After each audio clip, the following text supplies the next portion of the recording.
Hello and welcome back to my channel. My name is Alison, the online piano and the online violin tutor, and welcome to another subscriber Sunday where you, my subscribers, send me in your videos and I respond with some helpful hints and tips on how you can improve. If you have a particular problem on the piano or the violin, or you want some help in general, then head on to the description underneath this video and you will see the details on how you can send me in your video clip. In today's video we have Larry from Texas, and he's just playing us a quick little song, and he just wants a few just a little bit of guidance on what he can do to improve, and basically whether he's on the right path. And from what he said in his email, he's just been learning from my videos on my channel and the books that I've written that are in my bookstore, and he's been playing for approximately 4 months. So let's watch a little bit of Larry.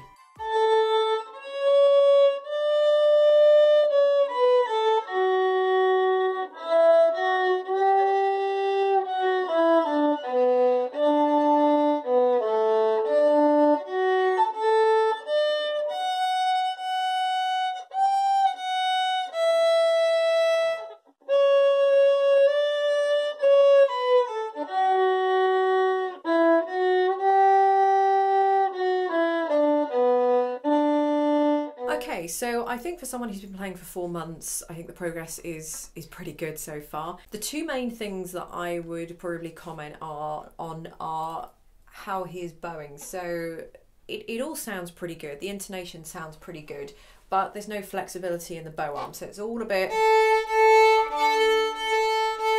He's doing a lot of this, rocking backwards and forwards, and that's absolutely fine, but when you get a little bit more advanced, that's not going to work, because when the music gets more advanced and things get a lot more technical, then you're not going to have those basic skills to be able to cope with that, and by that is where your arm is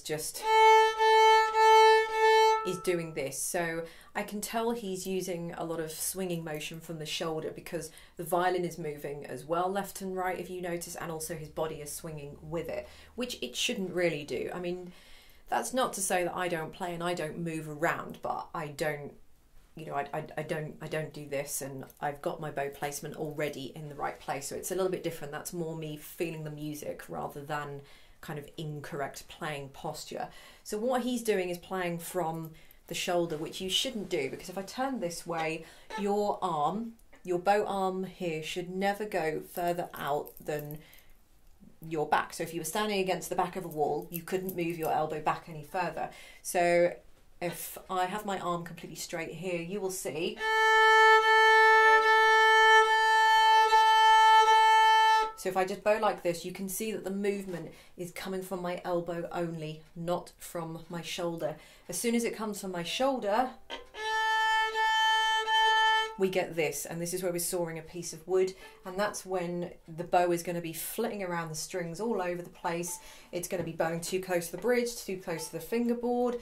You're also going to be hitting other strings as well, and that's when the tone, you're just going to get a really, really bad tone. So what you want to do is try and bow from the elbow. If you just bow from the elbow and keep everything from the shoulder to the elbow rigid, then you'll start to learn to get a nice straight bow. If you're still struggling with that further, what you can do is actually stand against a wall and just position yourself so that your arm can't move any further back. Your arm can come forward, but it cannot go any further back. So that's the first thing that I would mention.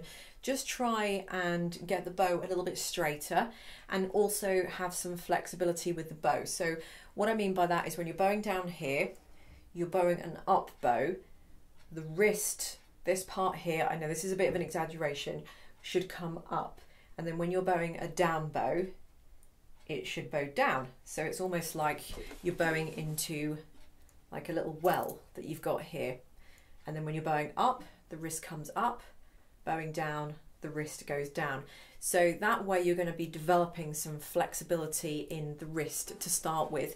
You do want to take that a bit further eventually to then into your fingers, but that would come a lot later down the line. But having your wrist as a beginner move up and down is something very achievable and something that you should do at this stage. The second point is that his fingers on his left hand are just bunched up a little bit, so his left hand wrist seems to be just at that little bit too high, which means he's just got all his hands sort of engulfing too much over this fingerboard here.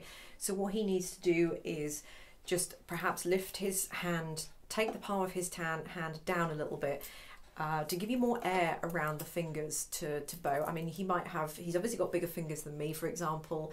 You know, he may be restricted with his hand position. I'm obviously not quite sure, and you would if you were older, learning yourself as well. But I still think you can have some flexibility there, and I think it's all to do with how you hold the violin. So you might not want to have your thumb so high up on the violin. If you hold your thumb a little bit further down, that gives you a little bit more room around here.